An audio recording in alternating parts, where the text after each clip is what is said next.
vous présente donc aujourd'hui un webinaire qui est une première partie d'un webinaire qui va se faire en deux temps sur émotion et apprentissage. Moi, je suis Camille, donc je suis intervenante liédi, ergothérapeute de formation initiale. Et moi, je suis Carole Bétus, éducatrice spécialisée de formation initiale et intervenante liédi aussi. Donc, on va essayer de partir sur une heure et demie. On s'est pas mesuré avant de le faire. On en rigolait un petit peu tout à l'heure en se disant qu'on avait un petit trac de faire ce webinaire parce que c'est quand même pas notre cœur de métier. Et donc, comme on est tout à fait au clair sur le fait qu'il faut verbaliser ses émotions, on commence On tout de le suite fait. en vous disant que voilà, On commence avec un petit stress. on commence avec un petit stress. Vous allez faire preuve d'indulgence et on vous en remercie d'avance. Donc, on va se lancer tout de suite. Cette première partie de ce webinaire, qui sera donc en deux temps, est orientée vraiment sur la connaissance et la reconnaissance des émotions et pas encore sur la gestion. Je sais qu'en tant que parent et même comme professionnel, on a vite envie d'aller sur la régulation des comportements, la gestion des émotions. On va commencer pour cette première sur la connaissance et reconnaissance. Vous allez voir, ça fait quand même une certaine logique d'avoir ce processus complet. Alors, c'est quoi l'IEDI? Commençons par le début. On est donc une équipe de 6 personnes qui appartenant à la page 44, qui est une association du médico-social d'origine et qui a lancé un projet expérimental de prévention.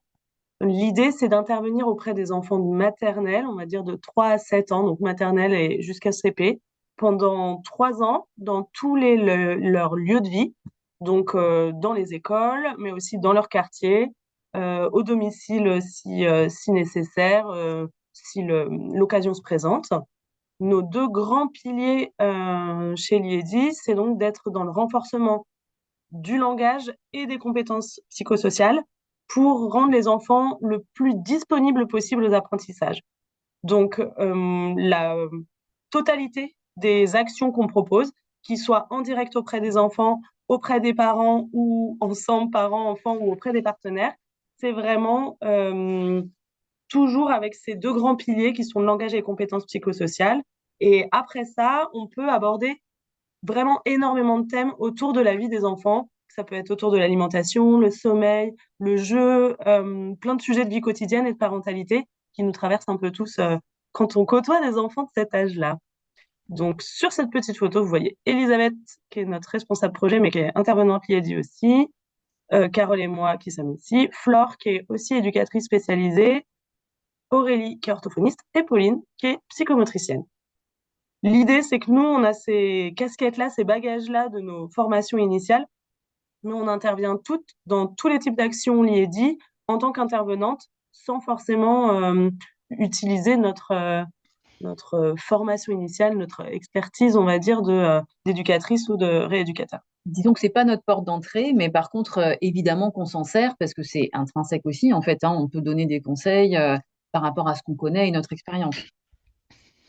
Alors, après ça, on va commencer tout de suite par une première partie où on va essayer d'expliciter que sont les compétences psychosociales et comment les compétences émotionnelles, elles s'inscrivent dans ces compétences psychosociales.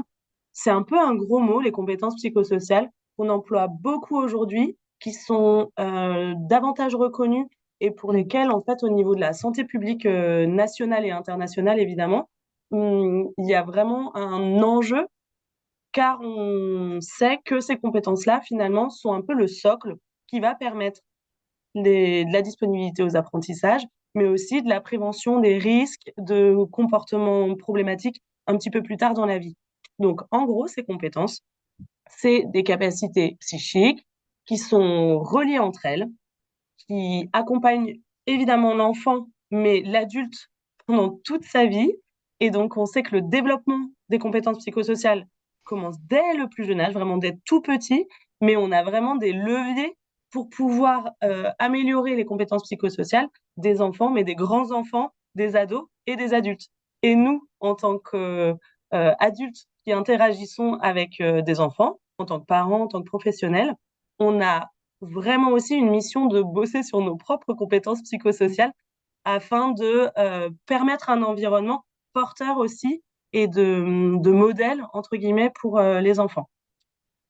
Elles se construisent donc dès le plus jeune âge et se développent toute la vie. Vraiment, c'est hyper important de voir ça comme ça pour se dire aussi que on n'est pas coincé. S'il y a des compétences psychosociales qui sont à développer, c'est possible très, très, très, très longtemps.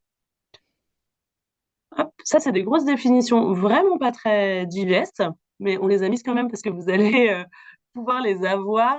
Elles viennent de l'OMS et du référentiel sur les compétences psychosociales de Santé publique France. Ils ont fait un référentiel scientifique qui a été publié en 2022 et sur lequel vraiment ils ont pris l'ensemble des études les plus récentes pour en tirer vraiment le à retenir. Donc, globalement, les compétences psychosociales, c'est ce qu'on a dit, c'est des capacités psychologiques qui sont reliées entre elles, qui impliquent des connaissances, des processus et des comportements qui permettent d'augmenter l'autonomie et ce qui est très à la mode aussi dans le vocabulaire un petit peu psychologique actuellement, c'est le pouvoir d'agir. Et ce que je trouve le plus intéressant là-dedans, c'est sur la question de l'état de bien-être. Pour maintenir un état de bien-être psychique, mais aussi forcément physique, puisqu'il y a un retentissement entre les deux, et de prévenir des comportements potentiellement à risque pour plus tard. On sait de bonnes compétences psychosociales réduisent les risques de consommation de toxiques, par exemple, que ce soit drogue, alcool, tabac, de conduite à risque également, de mise en danger en termes d'accidents de la route, par exemple, d'avoir également de moins de risques d'échecs scolaires et de décrochage scolaire, de comportements orientés autour de la violence. Donc vraiment, on peut se dire que c'est presque une baguette magique pour la vie de développer les compétences psychosociales. Les compétences psychosociales, elles sont classifiées en 3 grandes catégories, qui sont les compétences cognitives, les compétences émotionnelles et les compétences sociales. Globalement, les compétences cognitives, ça va être autour de la conscience de soi, la connaissance de soi, la résolution de problèmes. Les compétences émotionnelles, celles sur lesquelles on va plus s'orienter aujourd'hui, on a déjà fait un webinaire d'ailleurs sur la connaissance de soi que vous pouvez voir en replay sur notre site. Les compétences émotionnelles, elles sont davantage sur la connaissance des émotions et leur régulation. Depuis peu, ils ont ajouté la notion de stress là-dedans. Et ensuite, les compétences sociales, elles sont davantage orientées sur les relations. Donc, avoir une communication positive et s'exprimer de manière claire. Là, on voit tout le lien avec le langage et aussi avoir des relations constructives. Ces grandes catégories, dans chacune de ces catégories, on a des sous-compétences psychosociales. Et ensuite, je vais vous montrer la dépôt juste après. Dans chacune de ces sous-compétences, il y a à nouveau des compétences psychosociales spécifiques. Celle-là, elle est très moche, mais c'est pas grave. Sur le site, je la mettrai en image un petit peu plus détaillée. Donc, c'est ce que je viens de vous dire, les compétences cognitives. Donc, c'est la conscience de soi, maîtrise de soi et la capacité à faire des choix, à prendre des décisions. Sur le côté émotion, on a bien les 2 niveaux qui sont la conscience des émotions et de ses émotions et de son stress, et ensuite la régulation de ses émotions. Et sur les compétences sociales, c'est vraiment la communication et les relations. Il faut voir qu'il y a une espèce de petit processus aussi. On n'attaque pas toutes ces compétences psychosociales à la fois, surtout au niveau du développement de l'enfant. On est d'accord qu'un enfant de maternelle, il va pas développer en même temps la conscience de soi, la connaissance des émotions et les relations constructives de manière hyper approfondie à 4 ans. Hein. C'est un temps long, en fait. La question de l'apprentissage des compétences psychosociales, c'est vraiment de manière progressive. Et donc, c'est assez évident que chez le petit enfant, il y a les prémices de chacune. Par exemple, on commence à développer la connaissance de soi, on n'est pas encore dans la maîtrise de soi. On commence à avoir conscience de ses émotions, on n'est pas encore dans la régulation des émotions de manière très efficace. On va voir que c'est un joli chantier de savoir réguler ses émotions. Et de la même manière, au niveau des relations, c'est encore un apprentissage qui est vraiment assez prémisse sur la question de la communication et la capacité à avoir des relations constructives. Il faut, en tant qu'adulte, qu'on fasse tout à fait attention à se pas projeter trop d'attentes sur les capacités des petits à pouvoir avoir toutes ces compétences-là dès très tôt. C'est vraiment un apprentissage qui prend du temps et donc il faut leur laisser la possibilité aussi d'avoir cet apprentissage en longueur. Surtout que même les adultes n'ont pas forcément toutes ces capacités. Même nous, hein, on n'est pas au top à ce niveau-là. Donc, C'est en plus une progression qui va de la conscience de soi. On peut difficilement avoir des relations euh, constructive et saine si on n'a pas une bonne gestion de ses émotions et on peut difficilement avoir une bonne gestion de ses émotions si on a une assez faible, entre guillemets, conscience de soi. Donc il y a vraiment une progression à imaginer auprès des enfants. Et d'ailleurs, nous, dans nos ateliers, on a vraiment un premier cycle autour de la conscience de soi, puis vers les émotions, et ensuite on ira vers les relations. Pour être vraiment hyper focus sur les compétences émotionnelles. Et après, promis, on va sur les émotions en soi. C'est juste pour vous montrer le détail. Nous, aujourd'hui, on se concentre sur cette partie-là, qui est avoir conscience de ses émotions et de son stress. Donc, comprendre les émotions et identifier les émotions, qui sont déjà deux choses différentes. Le fait de comprendre les émotions d'une manière assez intellectuelle et d'être capable de les identifier chez soi et chez les autres sont deux choses quand même assez différentes et on le voit chez des enfants qui sont tout à fait capables de, par exemple, citer les émotions et qui pour autant ont encore un peu de difficulté à reconnaître, par exemple, les signes, les mimiques qui sont associés à telle ou telle émotion. Donc, il y a bien ces deux étapes-là, comprendre et identifier ses émotions et celles des autres. Et dans identifier, je mettrais aussi finalement identifier pour soi et identifier pour l'autre.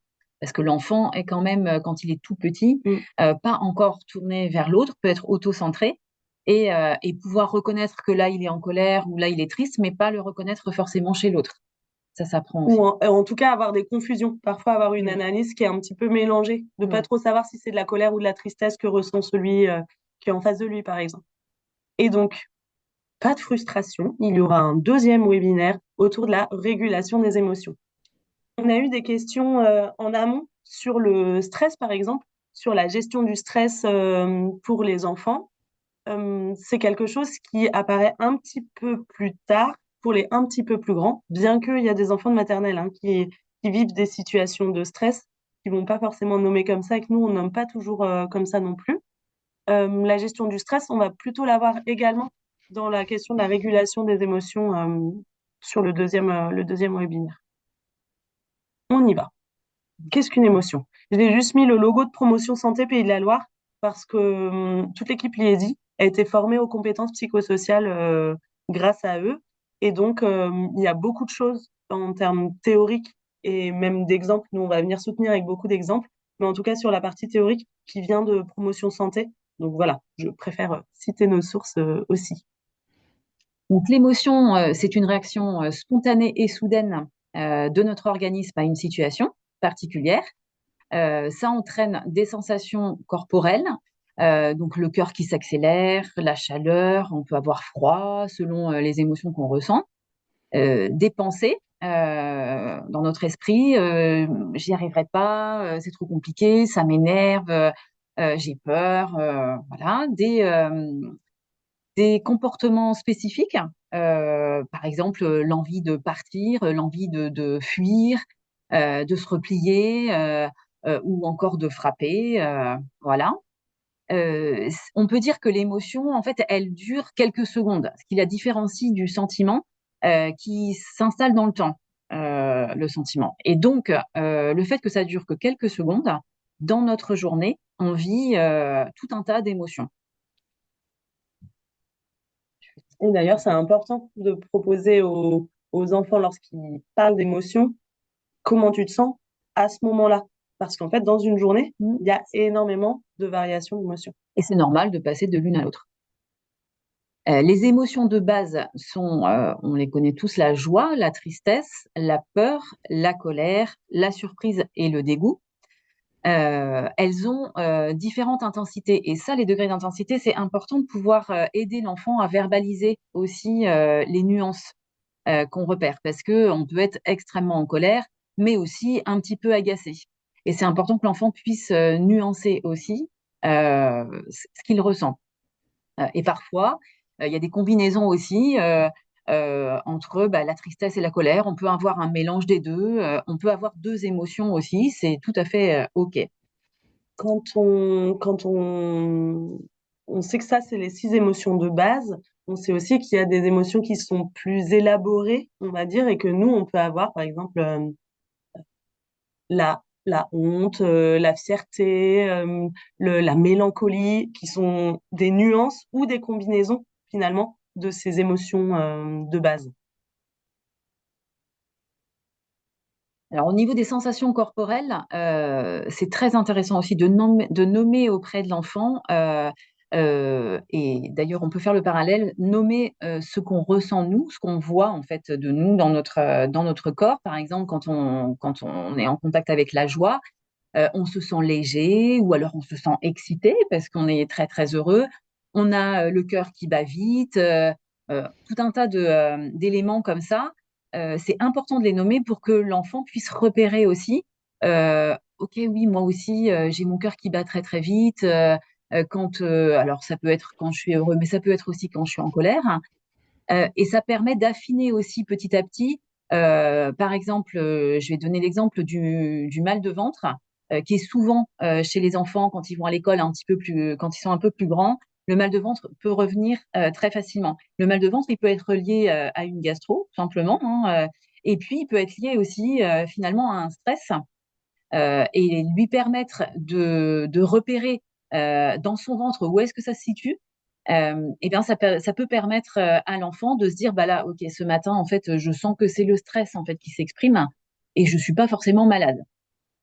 Voilà, donc ça permet de différencier. Et puis, du coup, sur toutes les émotions, on a des expressions, des sensations corporelles qui sont différentes. Et puis différentes aussi pour chacun. Oui, c'est intéressant aussi que finalement, ça rejoint la connaissance de soi, de savoir comment corporellement Mm. on réagit lorsque on a peur ou, par exemple, la peur, elle peut entraîner des, j'allais dire, on est figé, vraiment des blocages corporels, ou elle peut aussi avoir donner des sensations de fuite ou des sensations de repli. C'est vraiment variable en fonction des situations, évidemment, mais en fonction des Une personnes. personne Et aussi. donc, de bien se connaître et de bien connaître ce qui se passe dans notre corps quand on ressent chacune des émotions. Et là, je viens proposer à chaque adulte de se poser la question pour soi avant de se poser la question de comment mon enfant réagit et vit ça dans son corps lorsqu'il a une émotion. Déjà, nous, de relier un petit peu ce qui se passe dans notre tête, ce qui se passe dans nos émotions, dans notre cœur et ce qui se passe dans notre corps, c'est un énorme progrès pour pouvoir ensuite le partager avec ses enfants. Mais ça fait partie effectivement de la connaissance de soi qui permet aussi d'accéder à une régulation derrière. La question sur le vocabulaire, oui. La question sur le vocabulaire, parce qu'effectivement, le vocabulaire est parfois subtil entre, on a vu émotion, sentiment, par exemple, hein, où on pouvait dire que le sentiment, c'était une émotion, mais qui est ressentie plus dans la durée, qui fait intervenir du coup la mémoire et la réflexion. L'émotion, c'est plutôt à un instant T. C'est pour ça que quand on demande à l'enfant c'est quoi ton émotion, là, c'est vraiment à l'instant, c'est instantané en fait. Hein, c'est vraiment et on peut les relier directement à ce qu'il perçoit dans son corps. Donc la perception, c'est l'interprétation de la sensation justement. Et la sensation, eh ben, c'est la conséquence directe, c'est-à-dire que hop, j'entends un bruit, ok, ça c'est la sensation. La perception, ça va être le bruit, ben, c'est un cri. Et le cri qui me fait peur, donc me procure une émotion. Je me sens inquiet, du coup, et ça dure un peu dans le temps. Ça devient un sentiment. C'est vraiment, parfois il y a une confusion, vous allez dire que c'est juste lexical, mais quand même c'est assez différent entre émotion et sentiment. Et vraiment dissocier ces deux-là, Ouais. c'est intéressant parce que, par exemple, l'émotion de la joie, de la peur, de la colère, il faut leur donner cette fonction, pas cette fonction, mais en tout cas cette nature éphémère. C'est super important parce que ça permet aussi de se sortir d'une émotion désagréable. Si on ne peut pas se dire que cet enfant est un enfant en colère. Il n'est pas en colère H24, 7 jours sur 7, en fait. Il est en colère, il a des moments de colère, il a des moments de tristesse, des moments de joie, alors que le sentiment, ça va être le sentiment amoureux, le sentiment de l'inquiétude, on va dire, ou des choses comme ça. Tout comme un sentiment, quand on va plus sur la question de la tristesse, par exemple, la déprime, c'est un sentiment parce que ça s'inscrit plus dans la durée. Donc, c'est important de dissocier pour laisser la possibilité de la fluctuation. Et puis, ça va forcément pas être le même traitement, un sentiment et une émotion. On va pas l'aborder de la même façon et on va pas en faire la même chose.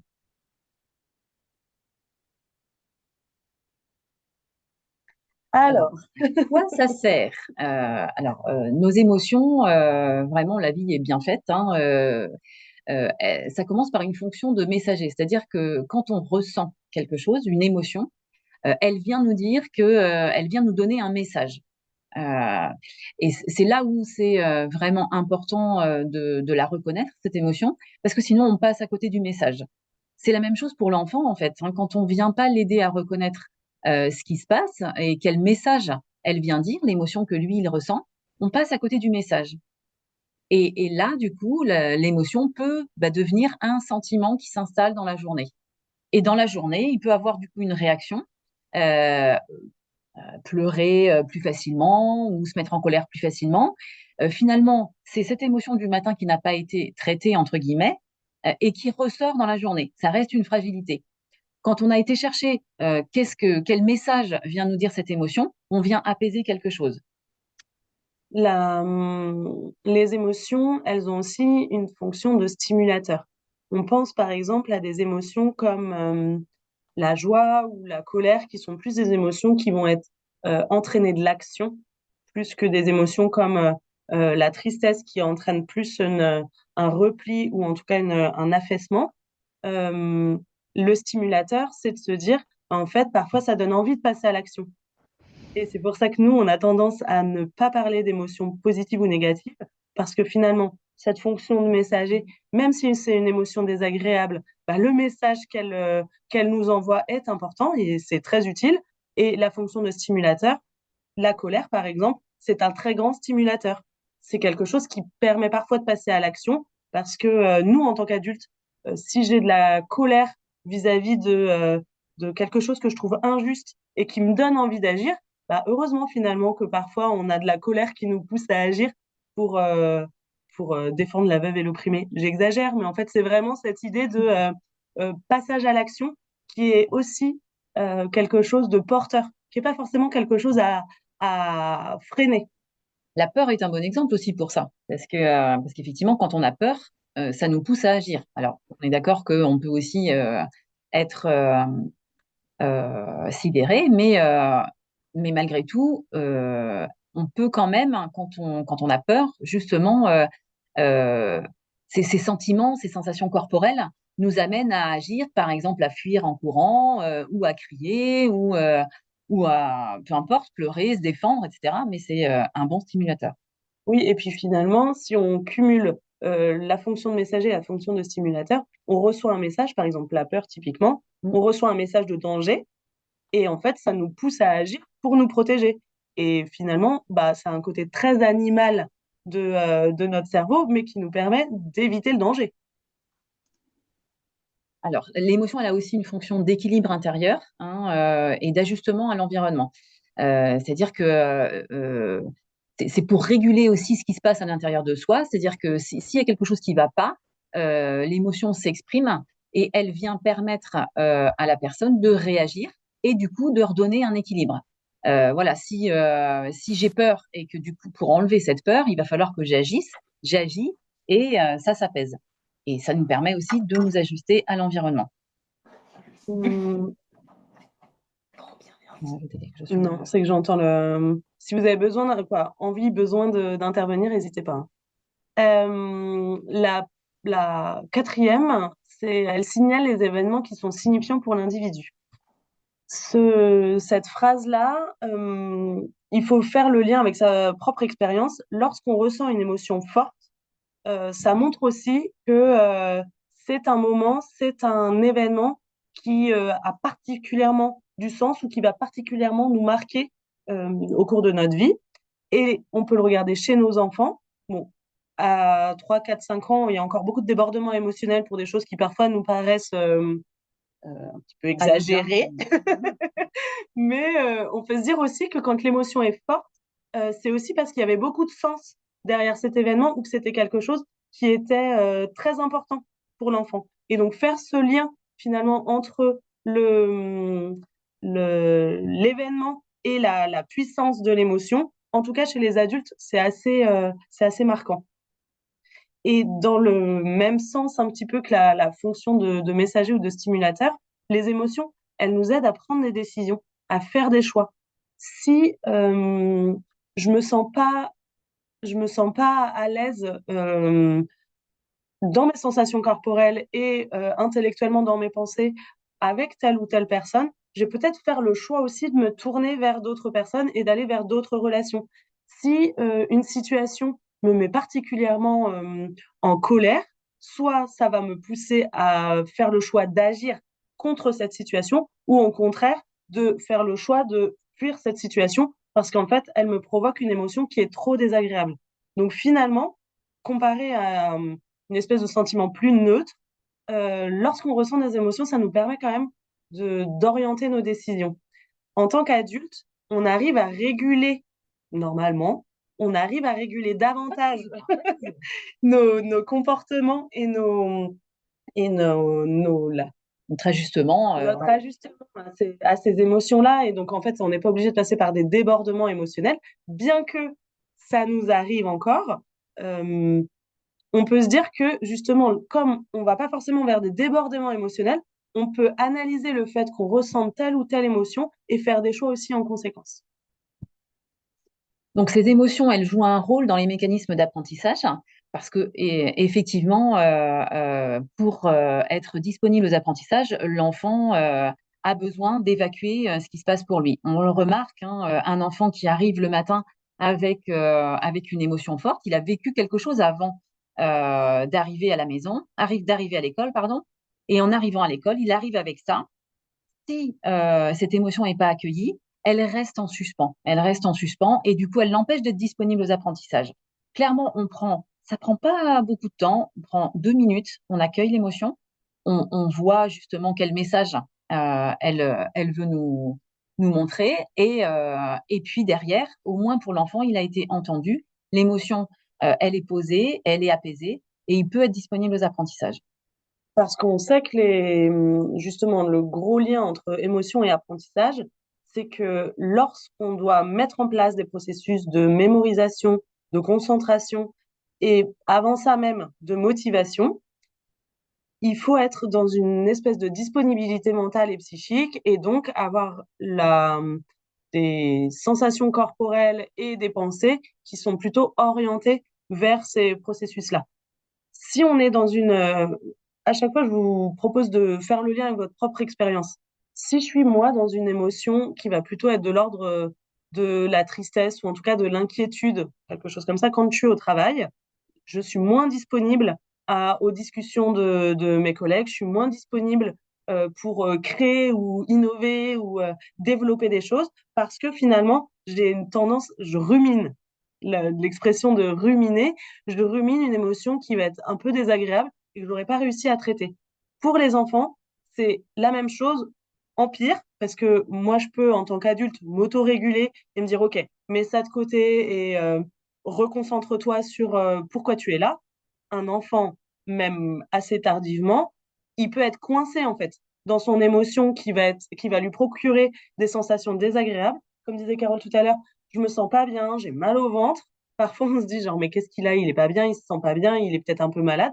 Parfois, c'est juste parce qu'il y a une émotion qui vient le tourmenter, qui n'a pas été euh, sortie, écoutée, entendue, et qui du coup reste à l'intérieur et le concentre vers l'intérieur plutôt que sa disponibilité à l'extérieur. Et donc, à l'extérieur, c'est-à-dire potentiellement à l'adulte qui est en train d'essayer de lui faire comprendre quelque chose comme son maître ou sa maîtresse. Et ça l'empêche aussi de pouvoir maintenir son attention parce qu'il y a comme Flash. des soubresauts, c'est ça, des émotions, des envies. Parfois, c'est ce qu'on voit avec les enfants, des envies de pleurer un peu qui On sortent comme trouve ça. démesuré parfois par rapport à la situation qui s'est passée et que on peut avoir tendance à minimiser parce que justement on estime qu'elles sont démesurées. Sauf que pour l'enfant, ça, c'est pas de la démesure calculée, quoi. C'est-à-dire qu'à ce moment-là, vraiment, il y a quelque chose peut-être qui parle plus d'une émotion antérieure que de ce qui se passe à ce moment-là. Et d'ailleurs, quand on récupère nos enfants le soir, ils viennent de vivre une journée Bien remplie rempli. d'émotions aussi. Et donc, c'est important également d'accueillir l'enfant avec son vécu lorsqu'on les récupère le soir après l'école, après le périscolaire, pour se dire, bah oui, en fait, le soir, il décharge. C'est une expression qu'on entend beaucoup, beaucoup, beaucoup et Mm. que on vit aussi avec nos propres enfants parce que finalement, avec toutes ces émotions qui ont été plus ou moins contenues dans la journée, parfois ça c'est sorti dans la journée évidemment, mais il y en a une partie qui a été potentiellement contenue. Le soir, il y a un peu ce côté genre je Je vide mon déverse. sac, je déverse et c'est là qu'on a beaucoup plus de débordements émotionnels parce que aussi ils sont plus fatigués, on arrive à 18h30, ils ont faim en plus. Bref, ce tunnel du soir là avec les débordements, c'est aussi parce que ça nous demande en tout cas d'être et là je prends ma part, donc ce n'est pas forcément facile, d'être dans une position d'accueil aussi de ce qu'il a vécu dans la journée. Parce que sinon, effectivement, le soir, ça peut sortir pour tout et n'importe quoi. Nous, ça nous donne l'impression que ça n'est qu'un volcan qui déborde émotionnellement pour le fait qu'on a enlevé la peau de la clémentine alors qu'il n'avait pas envie qu'on enlève la peau de la clémentine. Et là, c'est vraiment frustrant en tant que parent, mais ça vient parler aussi de tout le vécu émotionnel qu'il a eu dans la journée, où tout n'a pas non plus été exprimé au moment voulu. Et donc, il y a du cumul, en fait. Suivant les enfants, il y a des enfants qui vont avoir besoin plus de s'isoler, de jouer tout seul. Et puis, il y a des enfants qui vont vraiment avoir besoin qu'on puisse poser les mots. Donc, on peut aussi tout simplement dire, bah voilà, là, tu as eu ta journée d'école, certainement que tu as vécu beaucoup de choses dans ta journée. Euh, qu'est-ce que tu aurais besoin là pour pouvoir te calmer? Et puis, bah, peut-être que ça peut être un petit moment, juste un câlin. Ça dure pas longtemps parce qu'on sait aussi que le soir, ça court, comme disait Camille, c'est le tunnel. Il va falloir préparer à manger, il va falloir. Donc, on se dit, bah non, non, j'ai pas le temps. Juste 2 minutes, le temps d'un câlin ou de préparer une activité sur laquelle on va le laisser en autonomie. Voilà. Ça peut être important. Après, c'est encore une fois, on va pas développer malheureusement sur cette partie-là la Oui. question de la gestion et de la question des besoins, mais on va vraiment beaucoup plus le développer dans la deuxième partie du webinaire qu'on fera une autre fois, parce que cette question de l'identification des besoins et Hmm. répondre à ces besoins-là, elle est vraiment très nécessaire. Le message que l'émotion nous envoie, c'est souvent un message d'un besoin non satisfait. Donc, il faut aller le chercher, ce besoin-là. Pour revenir à la question des apprentissages, on sait aussi que on mémorise davantage et la motivation est quand même le socle même des apprentissages parce que c'est un énorme levier pour la mémorisation et la concentration. Mais on mémorise davantage des informations qu'on reçoit lorsqu'on est dans une, une émotion qui est plutôt positive, neutre ou positive. Ce que je vous disais dans positif, c'est pas forcément Oui. en opposition avec négatif, c'est plutôt Agréable. une disponibilité liée à des sensations agréables, type être content, joyeux, gai, bien que on sait très bien que dans la classe et comme à la maison, on ne vit pas dans le monde des bisounours où on est joyeux toute la journée. C'est pas forcément ce que je veux vous dire, c'est plutôt en opposition. Lorsque les enfants sont dans des situations de peur, de colère ou de tristesse, on va plutôt être dans des phénomènes de sidération ou en tout cas de blocage au niveau du cerveau même qui empêche d'inscrire dans la mémoire. On peut avoir une très bonne inscription dans la mémoire d'un très mauvais souvenir avec une émotion très désagréable. Mais en revanche, le processus d'apprentissage, là, pour le coup, on va se souvenir davantage de l'anecdote de l'adulte qui nous a un petit peu fait peur en criant plus fort ou des choses comme ça, que du propos qui était tenu.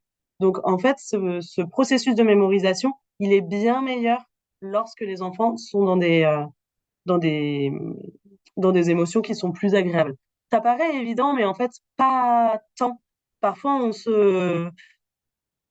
se rend pas forcément compte de à quel point lorsque l'enfant est en débordement émotionnel, quel qu'il soit, là pour le coup, ou même de la très grande excitation de joie, souvent ça coupe un peu le cerveau quand même, hein. Les débordements émotionnels ont un peu tendance à couper les capacités d'élaboration et de réflexion de nos enfants. Comme Euh, les nôtres parfois aussi, hein. oui, oui. Vraiment, c'est important de faire le parallèle avec nous aussi, hein. Parfois, on peut se dire aussi, mais comment je suis moi quand je suis comme ça, quand je suis en colère, quand j'ai peur, qu'est-ce qui se passe pour moi, qu'est-ce qui se passe pour moi aussi cognitivement en fait. Et on peut se dire, ben en fait pour l'enfant, c'est exactement la même chose et parfois même multiplié. Et multiplier dans le sens où, pour le coup, tous les processus, c'est un peu des gros mots neuro, mais des fonctions exécutives qui vont être la flexibilité mentale ou l'inhibition, qui permettent de réguler un petit peu tout ça, sont pas du tout en place pour les enfants en bas âge. Donc pour le coup, eux, c'est pour ça le peu d'inhibition fait aussi que les débordements sont plus forts que chez les adultes, parce que tous ces processus-là sont pas en place. Donc finalement, ces émotions désagréables, elles peuvent prendre une très grande part et bloquer complètement la possibilité de réflexion et d'élaboration.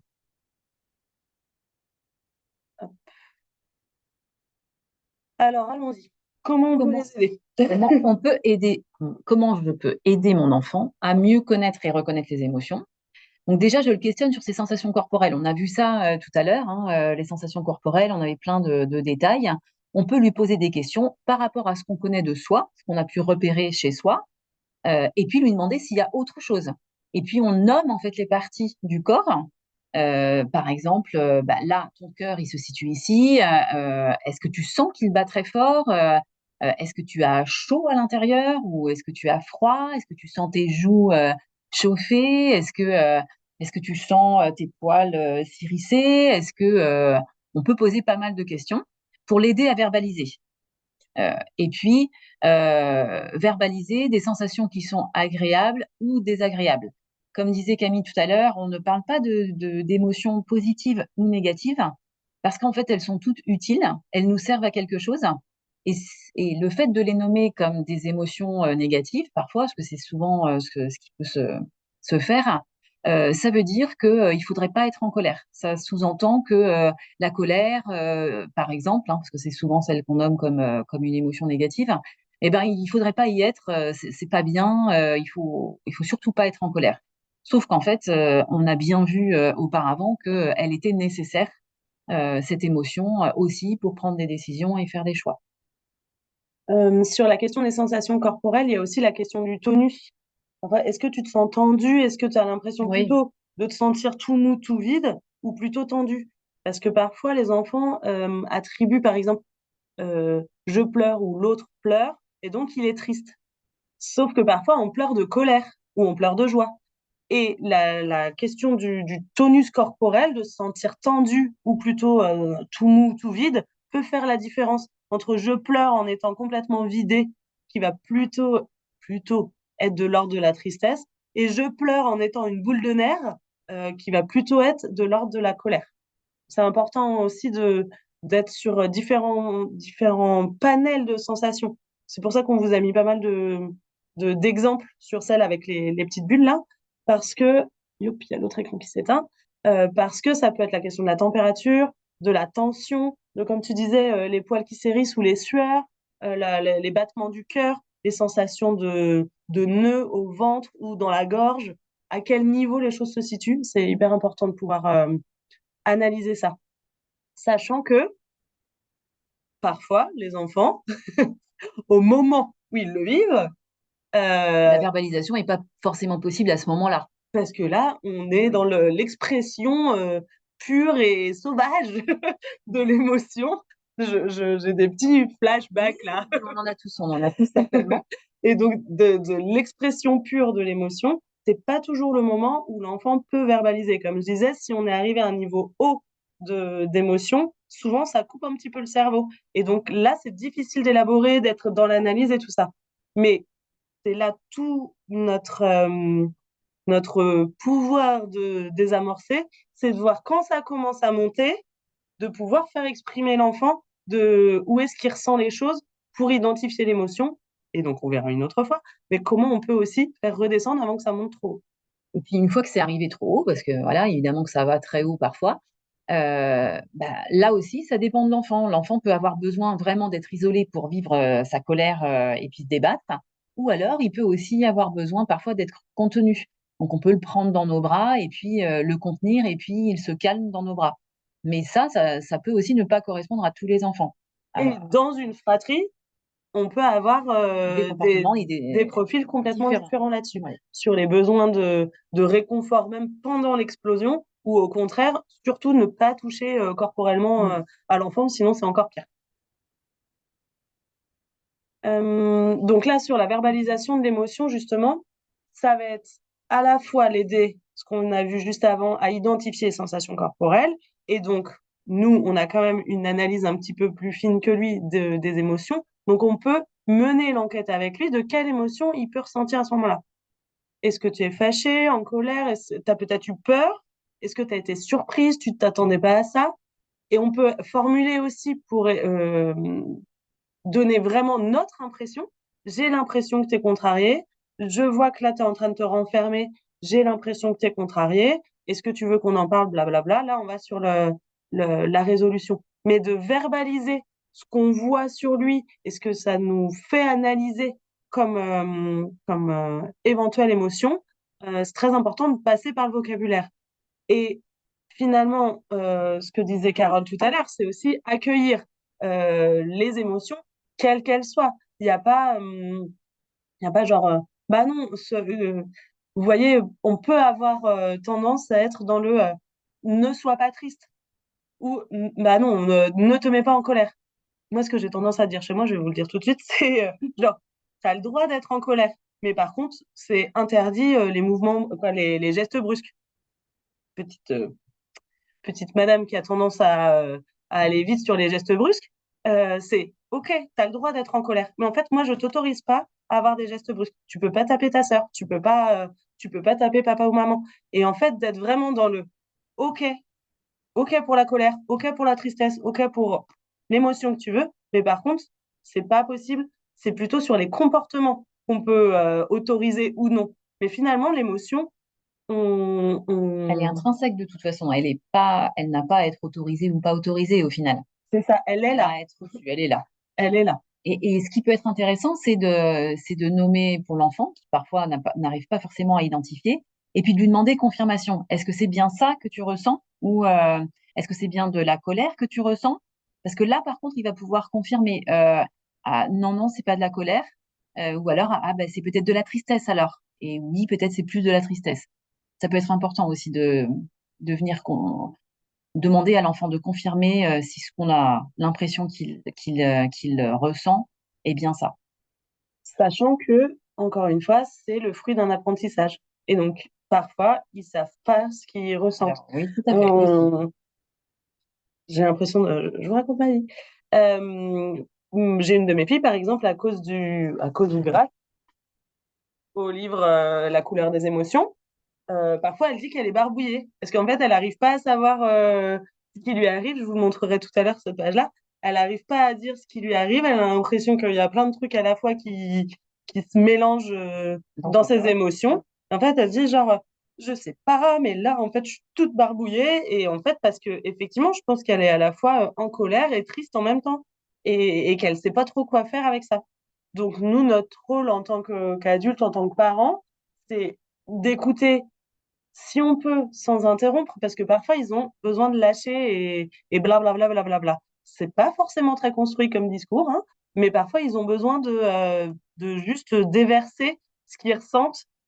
On peut éviter de juger, c'est un peu étonnant de le dire comme ça, mais sur ce qu'on vous disait tout à l'heure, de pas freiner une émotion ou une autre, pas dire genre, bah non, ne sois pas en colère ou il n'y a pas de raison d'être triste. En fait, l'émotion est là. On peut freiner, contraindre les comportements, mais l'émotion, elle est là. Donc, on évite de nier, entre guillemets, cette émotion.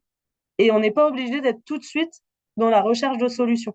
Parfois, ils ont juste besoin de lâcher et de pas forcément qu'on soit en train d'élaborer une solution, un conseil, décortiquer et tout ça, parce Tout de qu'ils suite, en tout cas, ouais. ils sont pas en capacité, c'est ça, ils sont pas en capacité d'élaborer à ce moment-là parce qu'ils sont trop pris justement dans l'émotion et ils n'ont pas vraiment accès au raisonnement et à la résolution de problèmes lorsqu'ils sont pris dedans. Et alors, sur l'idée d'éviter de juger, alors effectivement, il faut pas non plus se mettre la pression, hein, ça, c'est vraiment très important. Il n'y a pas de perfection. Et en fait, l'enfant, le parent, il peut aussi parfois être débordé par une colère de l'enfant qu'il n'arrive pas à comprendre ou que ce soit, ou alors l'enfant, ça fait un moment qu'il pousse à bout. Ça, on est tous confrontés à ça. Et puis lui aussi se mettre en colère. Et c'est comme ça aussi, en fait, hein. On n'est pas des robots. Donc, on ne se met pas la pression là-dessus. Et puis, on peut aussi tout à fait, quand nous, on déborde, hein, si ça nous arrive, reprendre avec l'enfant derrière et dire, bah, voilà ce qui s'est passé pour nous. Voilà ce qui s'est passé pour moi. J'étais très en colère. Oui, je t'ai dit ça. Peut-être j'aurais pas dû dire ça, mais si j'étais en colère, en fait, c'est parce qu'il s'est passé ça. Et quand tu fais ça, et ben moi, ça me met en colère. Ou voilà, enfin, expliquer un peu la situation, revenir sur ce qui s'est passé. Par rapport à ça, ça me fait penser à une situation concernant par exemple les gestes brusques, les moments où il y a des débordements émotionnels qui s'expriment par un enfant qui tape son frère, sa sœur, ses parents ou je ne sais qui. On peut dire aussi ce qu'on ressent dans ces cas-là. Moi, quand j'ai mon enfant qui me tape, en fait, ça me rend triste ou ça me fait peur. Et en fait, connecter ses propres émotions et faire prendre conscience à l'enfant, finalement, ces comportements ont des conséquences sur les autres. C'est aussi la phase d'apprentissage des compétences psychosociales et ensuite des relations constructives et la résolution de problèmes, il faut aussi que nous, on ait pu verbaliser qu'il y a des conséquences quand l'enfant il a des comportements comme ci ou comme ça. Et encore une fois, sans se juger, parce qu'on essaye de pas juger l'enfant, mais on essaye de pas se juger non plus en tant que parent, c'est possible d'être en très grande colère parce qu'on en a ras-le-bol du comportement en face. Ouais, C'est tout à fait possible. C'est Hop. Ah, je voulais le. Bon, tu je voulais. voulais reformuler cette diapo et je l'ai pas reformulée. Ah, Allons-y quand même. L'intérêt de cette diapo, c'est faire la différence entre universalité des émotions et singularité des émotions. L'idée, c'est de faire prendre conscience à son enfant qu'en gros, tous les êtres humains ressentent des émotions. Ça, c'est l'universalité des émotions. Pour ça, on peut donc parler de nos émotions en tant qu'adultes qui les entourons. On peut parler des émotions d'autres personnes. Euh, Quand les enfants ils sont un peu ébahis parce que il y a des gens qui se le chamaille ou, qui se chamaillent, oui, ah, c'est mignon, ça, c'est papa. qui se parlent de manière un petit peu agressive dans la rue ou je ne sais où, de pouvoir dire, bah oui, là j'ai l'impression qu'ils étaient en colère. En fait, de pouvoir verbaliser les émotions qu'on observe en fait chez les uns, chez les autres, euh, adultes ou enfants qui les accompagnent et ou qui ne connaissent pas. Et aussi quand on regarde dans un livre, par exemple, euh, j'en ai un sous la main. J'essaie de vous montrer celui-là. Par exemple, là, j'en ai un qui s'appelle La colère de bébé babouin. Et donc, dans la colère de bébé babouin, de pouvoir montrer que bébé babouin, il ressent des émotions et que il ressent de la colère, il ressent de la joie, il est content. En fait, de pouvoir montrer que les émotions, finalement, elles traversent tout à chacun. Bon, là, je vous parle d'un babouin, mais en fait, surtout, elles traversent tous les humains. À l'inverse, la singularité des émotions, prendre conscience de ça, c'est prendre conscience que les émotions, elles varient de nature, donc quelle émotion je ressens, et d'intensité, donc plus ou moins fort, en fonction des moments et des situations pour ma propre personne, mais aussi en fonction des personnes. Les personnes ne vont pas ressentir la même émotion face à la même situation. Et ça, c'est super important de le faire comprendre aux enfants, surtout d'âge maternel, début d'élémentaire, parce que, comme disait Carole tout à l'heure, ils sont très autocentrés. Donc, ils n'ont pas encore conscience que finalement, tu penses pas forcément la même chose que moi. En fait, si moi, quand mon parent dit ça ou que la maîtresse dit ça, ça me met en colère, de mon point de vue d'enfant de 5 ans, tous les enfants sont en colère lorsqu'on leur dit ça. Et ça, C'est pas vrai. En fait, il y a des enfants qui vont plutôt être dans le registre de la tristesse, de la peur, je ne sais quoi. On n'a pas tous la même réaction à des situations. Et encore une fois, pour semer les petites graines de ensuite les compétences sociales et relationnelles, c'est important de montrer que il y a de la diversité dans les réactions de chacun.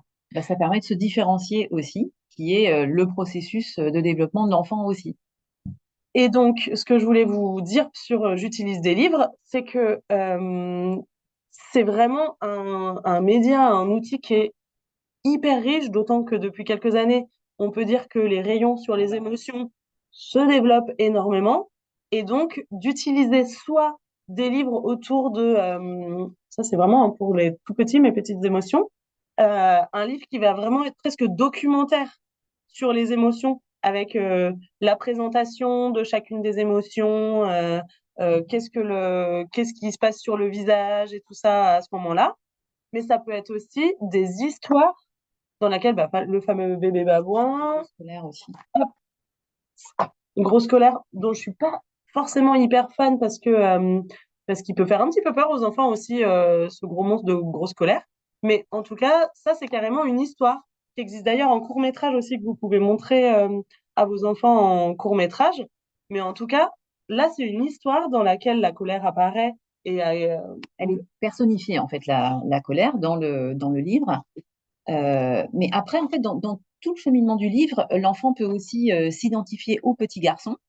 Quand même, dans le livre, moi, je suis, tu pondères. voilà, je pondère parce que je l'ai beaucoup utilisé et que ça a beaucoup marché avec mon fils notamment, parce qu'à la fin, en fait, il prend le dessus sur sa colère et il la maîtrise. Et ça, c'est plutôt intéressant. Et du coup, vraiment, il y avait une forte identification à ce petit garçon. Et d'ailleurs, ça peut être intéressant. Attendez, j'essaie de vous montrer à peu près correctement. En fait, dans ce livre, Robert, le petit garçon qui a sa grosse colère et qui se fait, pendant une partie, déborder par la grosse colère, finalement décide de la mettre dans une boîte. Et donc, quand on va être, une prochaine fois, sur la gestion et la régulation des comportements, l'idée d'être capable de prendre sa colère et de la mettre dans une boîte réelle ou imaginaire, c'est hyper important aussi pour les enfants. Je vous montre un autre type de livre. Là, par exemple, celui-là, le livre des émotions. Il y a mon premier livre des émotions et ensuite le livre de mes émotions aux éditions Grund. Celui-là, on suit une petite fille dans sa semaine. Il lui arrive plein d'anecdotes à l'école, à la maison, dans sa fratrie. Et en fait, il y a des petits personnages. Très difficile de faire ça. Des petits personnages, par exemple, là, il y a sa colère qui est en train d'arriver parce qu'elle est frustrée que ses copines jouent ensemble et ne veuillent pas jouer avec elle. Et en fait, on voit la colère arriver et déborder. Et on a aussi des astuces pour faire hop, s'envoler la colère. On vous parle beaucoup de colère depuis tout à l'heure, je m'en rends compte. Mais en fait, c'est tellement un sujet qui traverse à peu près tous les enfants et toutes les familles à un âge de petite enfance et même plus tard. Mais dans la petite enfance, c'est quand même celle-là qui fait le plus d'éclat en général. C'est important aussi qu'on vous en parle parce qu'on sait qu'elle fait partie du quotidien. Le livre comme celui avec Simone, là, en fait, il y a aussi, comme celui avec Robert et la grosse colère, il y a vraiment un attachement, entre guillemets, entre l'enfant et le petit personnage. Et de se dire, ah oui, c'est comme Simone quand il lui arrive ça. À l'inverse, nous, en tant qu'adultes, on peut être, est-ce que toi, ça t'est déjà arrivé de ressentir de la timidité? Parce qu'il y a un jour où elle ressent de la timidité au moment de devoir s'exprimer devant les autres enfants. On avait une question d'ailleurs sur la gestion du stress quand on parle devant d'autres enfants. On peut se servir finalement de ce qui arrive à des personnages dans les livres pour faire émerger un petit peu l'expression des émotions chez nos enfants. Parce que on peut avoir le problème de trop d'expression d'émotions dans le sens où ça déborde et ça prend beaucoup de place. Mais parfois, on a des enfants aussi qui ont du mal à exprimer leurs émotions ou à pouvoir associer des situations à des émotions. Et de se servir de ce que vivent des personnages dans des livres ou dans des courts-métrages ou dans ce que vous voulez pour pouvoir faire le lien avec ce que votre enfant ressent lui-même dans d'autres situations, c'est hyper aidant aussi. Et du Vas-y. coup, quand l'enfant fait une colère, par exemple, alors là, on a lu le livre, etc., on peut aussi s'en servir en dehors de la lecture du livre, c'est-à-dire une situation où là, il est en colère, lui rappeler, tu te souviens, Robert, qu'est-ce qu'il fait lui quand il est en colère? Est-ce que c'est ça que tu ressens? Ben, viens, on peut peut-être faire la même chose que Robert. Voilà. Ça peut vraiment être intéressant aussi de réutiliser des livres qu'on a lus. Lui, il s'est identifié au personnage et du coup, ça peut permettre de se décaler de ce qui se passe pour lui aussi, de faire un pas de côté. Ce que je voulais vous montrer aussi avec les livres, c'est que sur la question de l'identification, la connaissance vraiment et l'identification des émotions, parce que quand on parle de petits enfants, vraiment, je pense avant 3 ans, petite section, moyenne section, on est encore sur l'identification des émotions. C'est-à-dire que quand je fronce les sourcils, c'est un signe qui veut dire que je suis plutôt en colère. Ça, l'identification des mimiques et des signes corporels, donc visage et corps tout entier, qui permet d'identifier l'émotion, c'est quelque chose à côté duquel parfois on passe un petit peu en voulant aller tout de suite vers la gestion, mais on peut vraiment se servir des albums pour faire ça. Par exemple, quand je regarde un album, je veux dire, genre, là je vous montre, notre cher bébé babouin, toujours lui. Là, je vois qu'il commence à avoir les sourcils un petit peu froncés et les joues un petit peu rouges. Est-ce qu'on fait la différence avec celui-là où bébé babouin, il a plutôt un sourire et les sourcils levés? Et en fait, on peut vraiment prendre du temps avec notre enfant, au-delà de l'histoire sur laquelle, évidemment, ça parle de ça, hein, la colère qui monte pour bébé babouin, mais de bien regarder sur les illustrations. La colère, elle monte encore. Il est de plus en plus froncé, il est de plus en plus rouge, il a les dents serrées et tout ça, de pouvoir montrer en fait les signes qui font analyser le fait qu'il est en colère. Et donc faire le lien entre ce que bébé babouin vit et ce que l'enfant vit, mais aussi de montrer sur une autre personne que l'enfant les signes qu'il peut voir sur le visage ou sur le corps qui lui donnent l'information de ce qu'est en train de vivre l'autre enfant ou ou l'adulte. Et en parallèle, ça permet de développer l'empathie. Oui, carrément. Cette analyse-là, elle permet aussi de faire l'exercice de se décentrer et de pouvoir comprendre ce que l'autre vit, qui est potentiellement différent de ce qu'on est en train de vivre. Bon, bref, Et bébé ça babouin, permet, il devient très très fort en colère à un moment quand même. Et ça permet aussi ça de me faire prendre conscience de la variation d'intensité dont on parlait tout à l'heure, de vraiment aider l'enfant à comprendre que quand je suis un petit peu froncée, même si je suis pas en train d'exploser de colère, je suis quand même contrariée et qui peut prendre ce message-là là, de petits froncements de sourcils, comme euh, déjà, il va un falloir indice, se calmer. un indice de se dire genre ah j'ai l'impression que là l'adulte qui est en face de moi est un peu contrarié. Peut-être qu'il faut que je m'ajuste et donc ajuster son comportement à ce que je lis sur le visage ou sur le corps de l'autre. Tout comme lui quand il commence à sentir qu'il est un peu tendu, bah finalement c'est déjà le début de la colère. Il n'y a pas besoin d'être dans une explosion où je tape, je casse, je crie pour pouvoir exprimer de la colère. On peut exprimer une colère moins forte, mais c'est quand même de l'expression de la colère. On est toujours sur la colère. Je vais essayer de varier quand même sur les différentes émotions. Hop, ça, je vous les passe. Hop. Ça, on vous l'a beaucoup dit, mais on vous le dit encore parce que c'est capital, vraiment. De notre point de vue, c'est en tant qu'adultes qui n'avons pas forcément reçu dans notre propre éducation toutes ces compétences psychosociales, d'expression des émotions, de verbalisation et tout ça, parce que c'est quelque chose qui évolue aussi au cours des, De l'évolution de l'être humain. ouais, de l'être humain et des manières d'éduquer nos enfants et tout ça. On a un travail à faire en tant qu'adulte sur notre capacité à nommer ce qu'on ressent. Et donc de pouvoir dire à notre enfant, parce que ne nous voilons pas la face, il le sent dans son corps, l'émotion qu'on est en train de Vivre. vivre. Donc c'est important aussi de nommer nos émotions pour mettre le décodeur en fait sur ce qu'il est en train de percevoir mais qu'il n'arrive pas très bien à comprendre. Par exemple, un enfant qui nous voit triste, il va pas forcément poser la question pourquoi tu es triste, maman? Ou j'ai l'impression que tu es triste. Est-ce que tu veux m'en parler?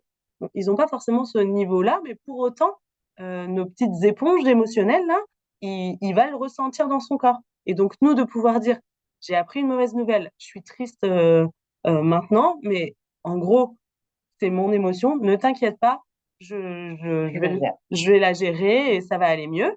De pouvoir verbaliser ça pour que lui, il comprenne finalement ce qu'il perçoit sans avoir mis de mots dessus, c'est hyper important. Tout comme lorsqu'on a nous-mêmes un débordement émotionnel Mhm. où on peut être en colère pour une raison X ou Y, de pouvoir dire, là j'ai une très grande colère, je me suis emportée, mais en fait, si on ne le verbalise pas, c'est difficile aussi de passer à autre chose, comme on disait tout à l'heure pour les Ouais. enfants. Si l'émotion elle reste à l'intérieur, c'est très difficile de passer à une autre émotion. Et parfois, on peut se dire en tant que parent, ah oui, mais là, je vais pas en parler parce que sinon, si je lui dis que je suis triste, il va être triste pour moi, etc.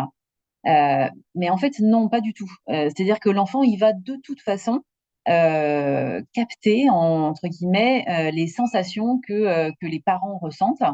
Il va capter quelque chose. Et du coup, ne pas savoir, c'est encore pire pour lui.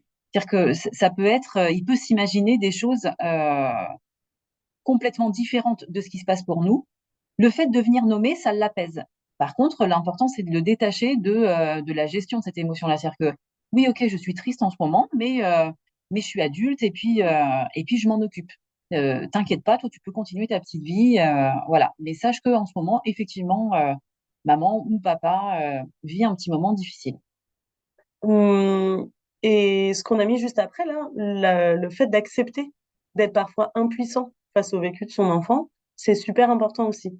Euh, Typiquement, les variations émotionnelles de nos enfants, nous aussi, on fait preuve d'empathie et a fortiori avec nos enfants qui ont beau déborder, sont quand même des petits êtres auxquels on tient beaucoup.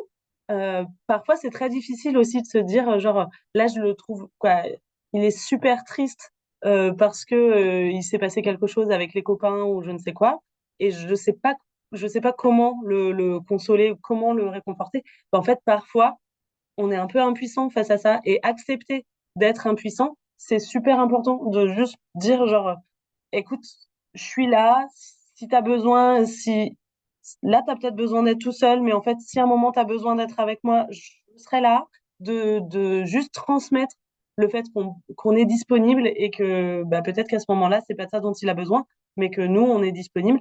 C'est super important et de se dire que bah, on va pas pouvoir les protéger du vécu des émotions. Ils vont en avoir plein des vécus Mm. émotionnels, nos enfants, avec des sensations qui sont parfois désagréables, souvent désagréables.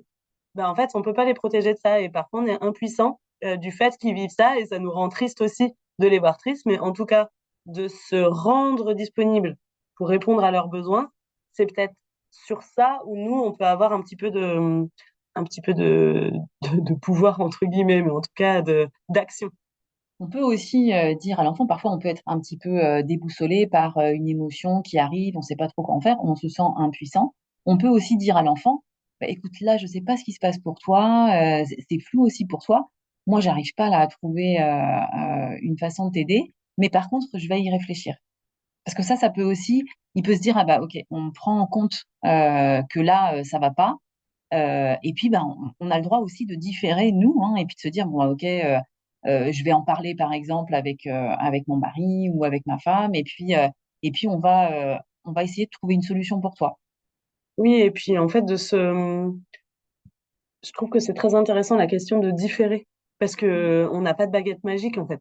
Et aucun adulte qui côtoie cet enfant n'a de baguette magique pour répondre à ses besoins à ce moment-là et d'être pile poil dans le besoin au moment T et la Ben non, bonne parce qu'on n'a réponse. pas de baguette magique non plus pour nous, en fait. Donc, c'est lui apprendre aussi à grandir et que adulte, bah, parfois, il va falloir aussi accepter de vivre une émotion et puis de prendre du recul, hein, d'attendre un peu que ça se digère pour pouvoir peut-être trouver une solution ou agir d'une certaine façon.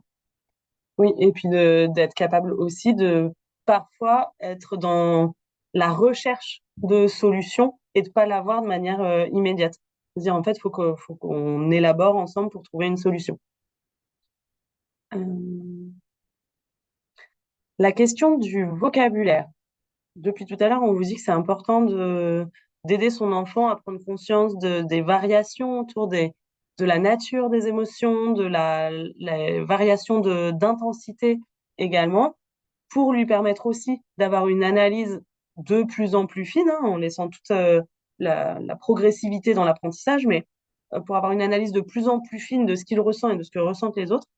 La question du vocabulaire dans ce processus-là est hyper importante parce que de savoir qu'une petite colère, moyenne colère, grande colère, petite tristesse, moyenne tristesse, grande tristesse ou petite joie, grande joie, c'est le début.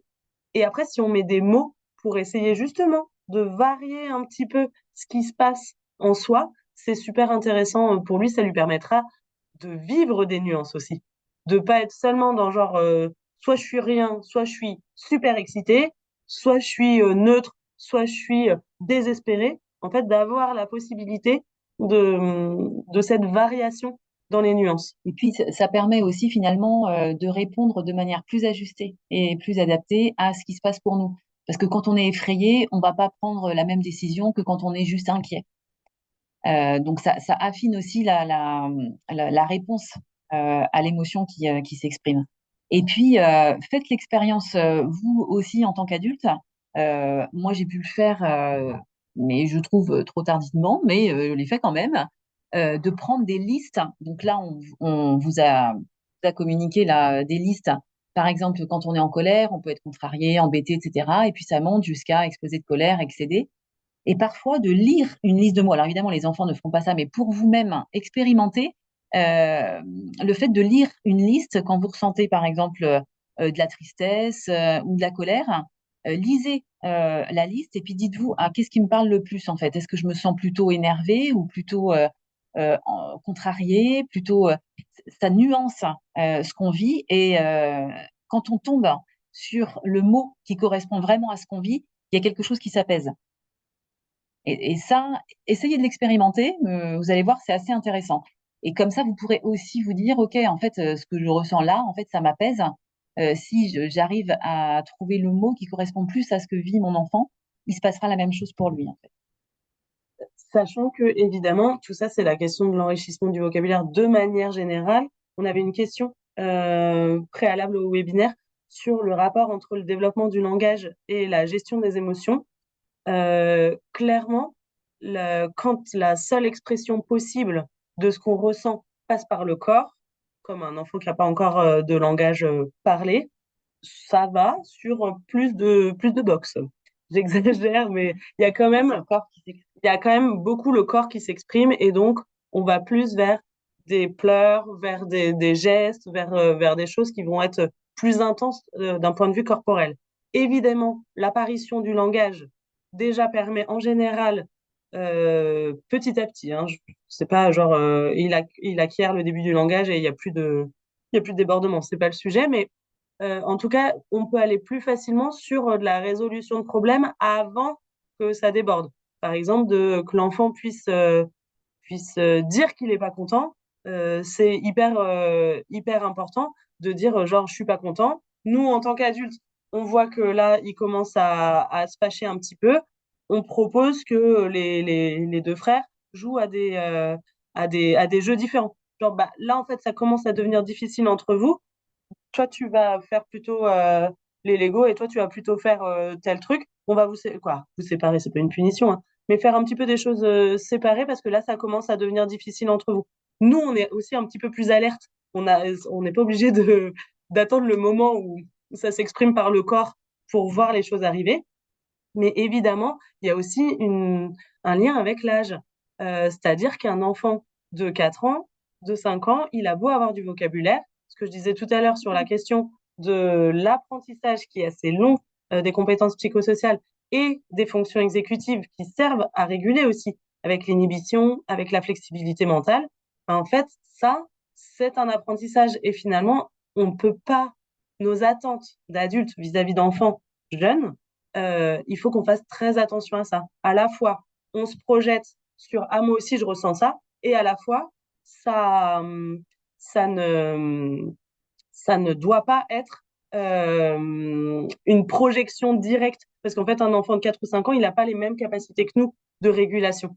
Donc quand même il y a un lien avec l'âge et ça va s'arranger en grandissant. L'apparition du langage améliore les choses, nous permet d'être plus dans l'échange et de mieux comprendre ce qui se passe pour notre enfant aussi, mais sur le vécu et l'expression des émotions peut prendre un petit peu de temps. Oui, Donc, l'intégration, en fait, prend du temps. ouais, et c'est important aussi de laisser ce temps-là aussi, même si en tant que parent, on aimerait qu'ils soient capables de réguler plus tôt leurs émotions. On a mis si vous voulez rebondir, on voit qu'il y a Ah oui, un petit mot sur le fait que c'est pas forcément évident d'avoir mais oui. toutes les nuances. On les connaît pourtant ces mots-là, en fait, hein, parce que on n'a pas inventé la poudre, hein, mais on les connaît, mais on ne les emploie jamais, en fait. Ouais. Dans toutes les émotions, là, on emploie deux, max trois, en fait, de ces mots-là, quoi. Donc c'est intéressant effectivement pour soi et pour enrichir la vision des nuances de notre enfant de les intégrer. N'hésitez pas à faire des commentaires, effectivement, sur le chat. Comme ça nous permet de rebondir aussi. La petite dernière ligne que j'ai mise sur cette diapo-là, là, sur l'état neutre, c'est intéressant parce que parfois, et c'est plutôt chouette, c'est des moments qui sont pas forcément non plus évidents à comprendre pour nos enfants, mais ils ne sont pas particulièrement dans une émotion ou dans une autre. Ils sont comme dans un état un peu plus neutre, de genre, en fait, je suis pas en colère, je suis pas peur, je suis pas triste, mais je suis pas non plus super joyeux, je suis juste et donc là, j'ai mis des mots aussi pour ça. Calme, serein, je me sens paisible, tranquille. En fait, de se dire, bah là, je me sens juste sans émotion particulièrement forte, quelle qu'elle soit. Et ça, vous pourrez l'expérimenter aussi. C'est intéressant de se dire que bah, si je fais l'analyse là de comment je me sens, je suis pas non plus très contente ou parce qu'il y a comme une opposition. Si je suis pas en colère, pas triste, pas apeurée, c'est que je suis contente, joyeux, heureux. Bah, parfois c'est pas non plus. On n'est pas toujours heureux non plus, mais on peut être calme et tranquille, tout simplement. Et donc c'est intéressant aussi de pouvoir amener ces mots-là pour que l'enfant il ait aussi ça comme Nuance. visée de comme un état qui est aussi de disponibilité si on revient avec le lien avec les apprentissages. Typiquement, quand on est calme, détendu, paisible ou tranquille, On notre est cerveau, il disponible. est carrément disponible aux apprentissages. Plus que si on est surexcité de joie, hein. Donc, en fait, d'avoir cet état qui peut être soit d'une émotion agréable, soit d'un état un peu plus neutre, c'est dans ce genre de situation qu'on va être potentiellement davantage disponible aux apprentissages, dans le sens à la concentration, à la mémorisation. Alors, là, vous l'aurez compris, parce que du coup, je pense qu'on a vraiment mis l'accent là-dessus. L'enfant, il apprend aussi en prenant exemple sur l'adulte, hein, donc en nous observant, clairement, en observant pas que nous, hein, pas que les parents, mais tous les adultes en fait autour de lui. C'est comme ça aussi qu'il développe ses compétences psychosociales. Euh, donc, on vous l'a déjà dit, verbaliser les sensations, les émotions, et puis les besoins sur lesquels on ira sur le prochain webinaire. Parce que là, effectivement, l'expression d'une émotion, comme le disait Camille au tout départ, c'est toujours relié à un besoin qui n'est pas satisfait, pas pourvu. Alors, les outils liés, je vais couper ça et vous montrer. On a deux types d'outils à vous montrer, des outils qui sont plus physiques et aussi notre site internet sur lequel il y a des ressources. Dans les outils qu'on propose, nous, je sais pas si vous continuez à me voir en fait. Je pense que oui. Hop, j'arrête le partage 2 secondes, histoire que vous me voyez. Hop, voilà. Donc, on a notre trousse.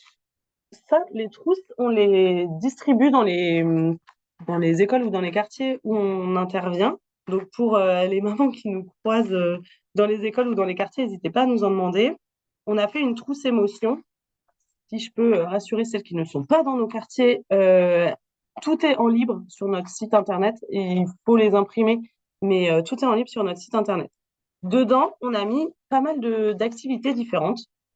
On a mis par exemple, hop, un petit éventail des émotions, je peux appeler ça comme ça, sur ce qu'on vous disait de l'apprentissage de l'intensité, des variations d'intensité.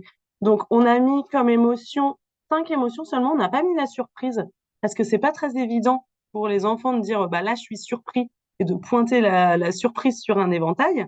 Mais en revanche, on a intégré le dégoût parce qu'on peut s'en servir aussi sur le lien avec l'alimentation quand on est à table, de comment on se sent ou des choses comme ça. Et pour chaque émotion, on a mis une progressivité dans l'intensité. Je pense à la tristesse, là je vous montre la tristesse par exemple, pour montrer aux enfants qu'il n'y a pas forcément les larmes. Parce que les petits, ils ont vraiment le truc, et c'est pas de leur faute, c'est que dans tous les livres, quand on parle de tristesse, il y a des larmes, voire même il y a des torrents de larmes. Mais en fait, on peut montrer que un visage comme ça, un peu affaissé, avec les sourcils qui descendent, la bouche un peu vers le bas, ça, c'est quand même de la tristesse. C'est une tristesse qui est moins, qui s'exprime de manière moins visible, mais c'est quand même de la tristesse. Et donc peut-être qu'il se sent un peu triste. C'est pas parce qu'il est pas en gros sanglots, il se sent pas un peu triste. Et donc là, on y va sur notre vocabulaire. Il se sent peiné, par exemple. Peiné, c'est un peu triste, t'es d'accord? Oui, Ça va. Parce qu'on a quand même réfléchi avec Carole sur quel mot on mettait dans la liste pour se dire, Et avec alors, une progression et avec aussi. une progression en se disant, est-ce que peiné, c'est avant tel autre mot ou des choses comme ça? Donc ça, c'est l'éventail. L'éventail avec les illustrations, il est disponible sur le site, vous pouvez l'imprimer aussi. On a fait aussi, bah, il y a une petite fiche que vous trouverez sur le site qui reprend ce qu'on a montré tout à l'heure sur les sensations corporelles. Et sur la fiche, il y a un petit spoiler parce qu'il y a aussi les besoins qui peuvent être liés aux émotions. Je regarde dans la trousse. On a aussi fait un dé. Donc ça se découpe et ça se colle comme un cube avec les 6 émotions de base qu'on a vues tout à l'heure. Et l'idée, c'est de pouvoir y jouer de manière différente. Par exemple, je jette le dé et bah, déjà, ça peut être J'exprime juste la... d'identifier quelle émotion c'est. Ensuite, de pouvoir se dire, j'essaye de le mimer sur mon corps. Je peux aussi être vraiment dans de l'échange de langage, de se dire quand est-ce que j'ai ressenti ça la dernière fois? Quand est-ce que j'ai ressenti de la joie la dernière fois? Un dernier événement qui m'a marqué où je me suis sentie joyeux, par exemple. Ou est-ce que dans un livre qu'on a regardé, il y a un personnage qui a ressenti cette émotion? C'est possible aussi de le faire comme ça. Donc vraiment, le dé, il est potentiellement utilisable de manière différente. On vous a mis quelques idées. On a fait aussi un visage neutre. Alors, plus neutre, c'est difficile. Hop, mais avec lequel il y a des bouches et des yeux à découper. Hop, des bouches et des yeux différents pour pouvoir faire des visages avec des émotions différentes. Je pense que, hop, il y a même des modèles, des petits modèles pour montrer quelles expressions du visage on peut mettre. Et là, mais on y va sur le vocabulaire. N'hésitez pas à y aller sur. Tu vois, il a les dents serrées, ou tu vois, on voit des sourcils froncés. Il a la bouche grande ouverte, les yeux écarquillés. Vraiment d'être dans l'analyse explicite. Description. Exactement, dans la description, dans les mots, le vocabulaire, l'explication, l'explication explicite, c'est un peu redondant, dans l'explication explicite pour pouvoir permettre à l'enfant de prêter attention à ces détails-là sur les personnages, sur les et ses camarades même. Ah, dans chaque trousse, on avait proposé ça aussi. C'est un jeu de loi. Dans la trousse, il y a des jetons, mais vraiment à la maison, vous pouvez le faire avec n'importe quoi hein, pour faire les pions. Et avec un dé ou un dé sur smartphone, il y a des applications pour faire des dés. Et donc, l'idée de ce jeu de loi, c'est encore une fois favoriser le langage, l'expression des émotions, le partage et tout ça. Et donc, on a par exemple, le principe, c'est comment te sens-tu quand? Et donc, il y a plein de situations qui sont notées. Quand tu retrouves un jouet que tu avais perdu, quand tu fais un cauchemar, quand tu entends l'orage gronder, quand un autre enfant casse la tour de Lego que tu as construite. Il y en a plein. Et on avance comme ça, et ça permet de verbaliser, et nous, en tant qu'adultes, de pouvoir être encore une fois dans l'expression, l'explication. Ah, je crois que moi, je me sentirais plutôt en colère, mais un peu triste aussi, typiquement la tour de Lego là. Si on casse quelque chose que j'ai fabriqué, ah, mais je crois que d'abord, je serais vraiment en super colère et tout. Mais je crois que je serais triste aussi parce que je m'étais bien appliquée pour le faire, de pouvoir dire justement qu'on peut ressentir plusieurs choses différentes pour une même situation. Je fouille dans ma trousse pour voir ce que je vais montrer. Ah oui. Aussi des cartes comme ça, avec des petits enfants qui vivent différentes émotions. Et en fait, il y en a plusieurs fiches et on peut l'utiliser comme un memory. Ou encore une fois, juste vraiment déjà comme une identification. Et parfois, on peut faire aussi ça quand, OK, là, par exemple, cet enfant, j'ai l'impression qu'elle a peur, et d'être direct dans bah, pourquoi elle a peur, à ton avis? Et là, l'enfant, il peut dire, bah, peut-être qu'elle a vu, qu'elle croit qu'il y a un monstre, qu'elle croit qu'il y a un monstre dans sa chambre. Ou la semaine dernière en atelier, il y a un enfant qui nous a dit, il y a peut-être un crocodile. Ah oui, d'accord, peut-être un crocodile, soyons imaginatifs. Mais du coup, de laisser exprimer aussi, à ton avis, qu'est-ce qui le dégoûte? Il y a un enfant là qui est vraiment très dégoûté, et de se dire, à ton avis, qu'est-ce qui le dégoûte? Et que l'enfant il puisse dire, ah bah par exemple, si c'est, je veux pas être dans le cliché parce que par exemple, mes filles, elles adorent les épinards, mais ah, si c'est des épinards, moi, ça me fait ça ou tout ça. Et donc, de laisser l'enfant aussi éventuellement élaborer sur, encore une fois, la question de l'empathie. À ton avis, quoi, pourquoi il ressent ça? Quelle est la situation qui fait que cet enfant ressent ça? Et comme dans chaque trousse et sur le site, on l'a mis aussi, ce qu'on vous raconte depuis tout à l'heure, c'est synthétisé dans une petite fiche mémo dans laquelle il y a une petite définition de l'émotion et des 6 émotions de base, à quoi ça sert, et en bas, le comment on fait. Ça fait quand même 1 heure et demie Ouais, de blabla. 1 heure et demie pour une fiche, une fiche de 2004 sur laquelle on a synthétisé. Donc, ça aussi, ça permet d'avoir des petits mémos, et puis ça permet aussi de partager, même avec des gens que vous connaissez ou des choses comme ça, de dire, tiens, ça, c'est marrant, tu vois, cette astuce-là, ça peut être intéressant pour nous. Je regarde ce qu'on a d'autre. Donc, ça, c'est dans nos outils plus physiques, mais téléchargeables sur le site. Et je vais vous repartager mon écran si j'y arrive pour vous montrer en pas très longtemps le site parce que hop, il reste pas beaucoup de temps. Hop là. Attendez, c'est le bazar.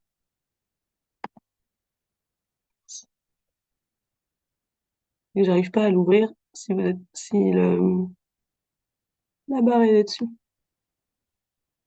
Ça vient, vous inquiétez pas. Ah, comment je peux pousser ça? Voilà, c'est bon.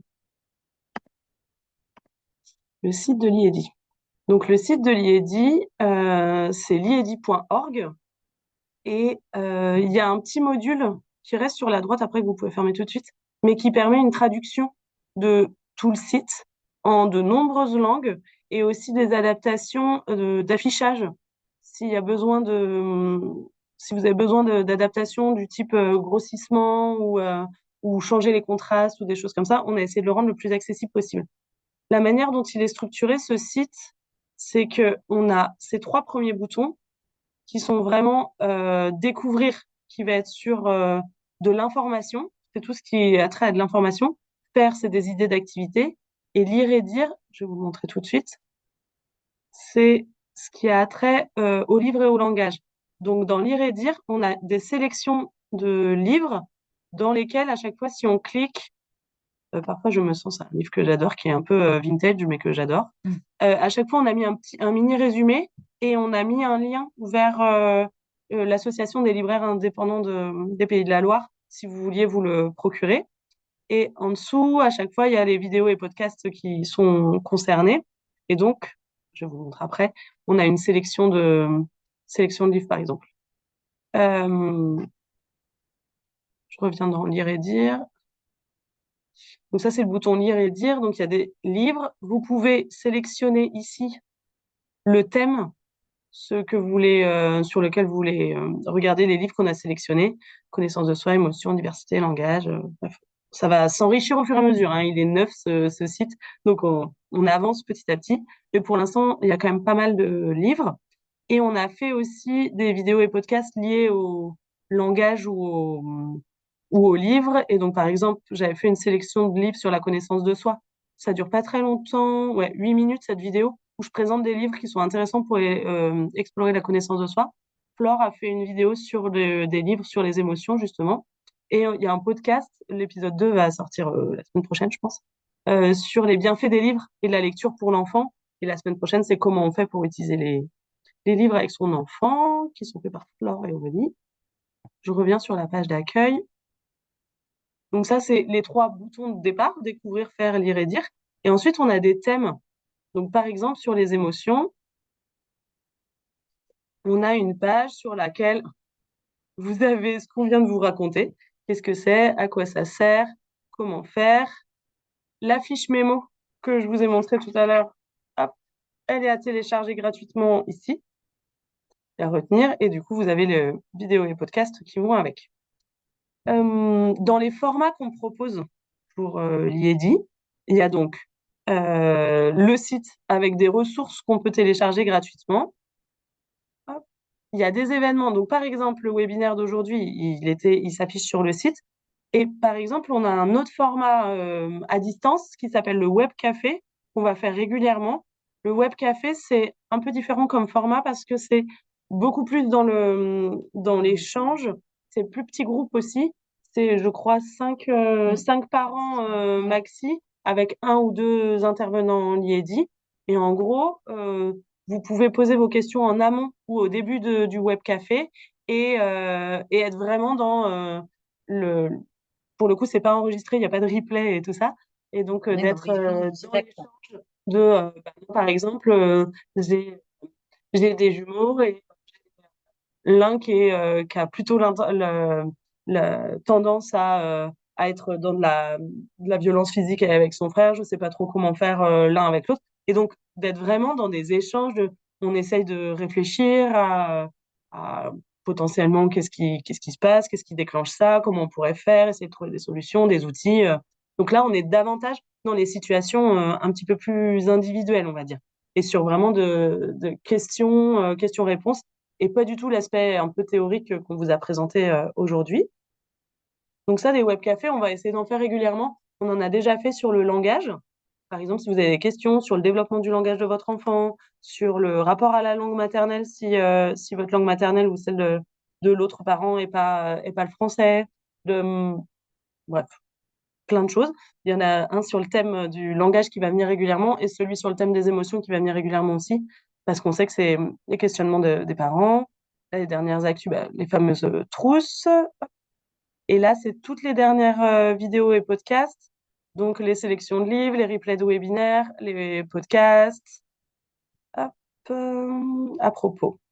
L'autre point, si vous vouliez avoir des échanges un peu plus personnalisés, donc vraiment pas hésiter à s'inscrire à des webcafés, mais si le timing est pas adéquat, c'est ce qu'on peut entendre, on a aussi la possibilité de faire des e-interventions. Le principe, c'est qu'en gros, vous remplissez le formulaire, vous pouvez cliquer sur e-intervention, et là, il y a la possibilité de remplir un formulaire où en gros, vous nous dites si vous êtes parent, professionnel de l'éducation, de l'animation, de qui vous êtes. Et vous nous mettez une petite demande. Et nous, en fait, on peut vous recontacter. Je pense que c'est noté.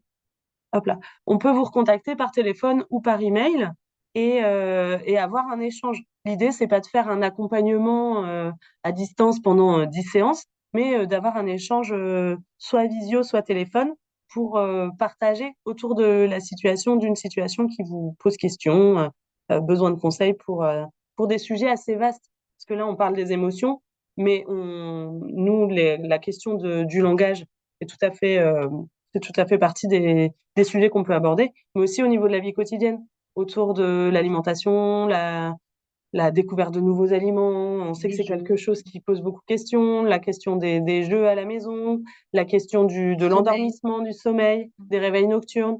C'est des choses qui traversent beaucoup de familles. Et donc, faut pas hésiter non plus à nous interpeller pour ça. Je regarde si j'avais un autre point à vous montrer pour Liedi. On a aussi nos réseaux sociaux sur lesquels vous pouvez, hop, je regarde s'ils sont en lien là. Normalement, par exemple, si je clique là-dessus, il y a notre Instagram.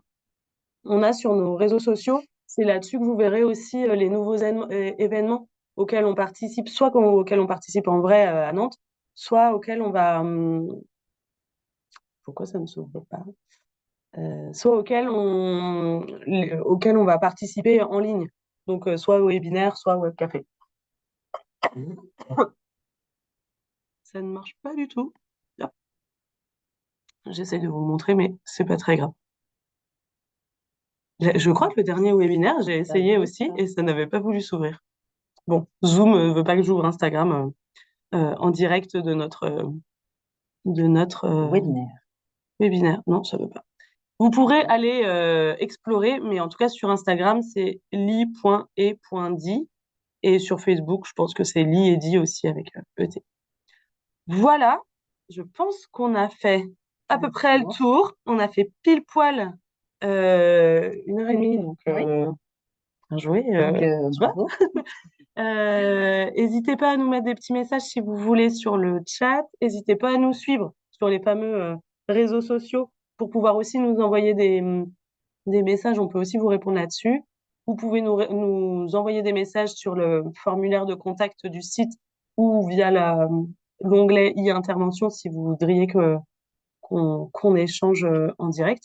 Il paraît très vide ce Instagram quand il n'y a pas de, quand il y a pas de forcément, ça n'apparaît pas. Et puis, si vous n'avez pas pu suivre l'intégralité du webinaire, il sera disponible en replay. Je vais essayer de faire les petites coupures, montage, tout ça, et le mettre dès la semaine prochaine sur le site de l'IEDI. Et donc, ça sera dans les vidéos et podcasts à la une sur la page d'accueil.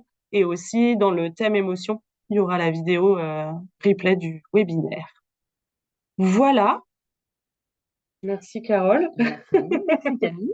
Et merci à vous. Merci à vous pour votre attention. Et puis, n'hésitez pas à nous mettre des petits messages si vous avez envie. À bientôt. Au revoir et à bientôt.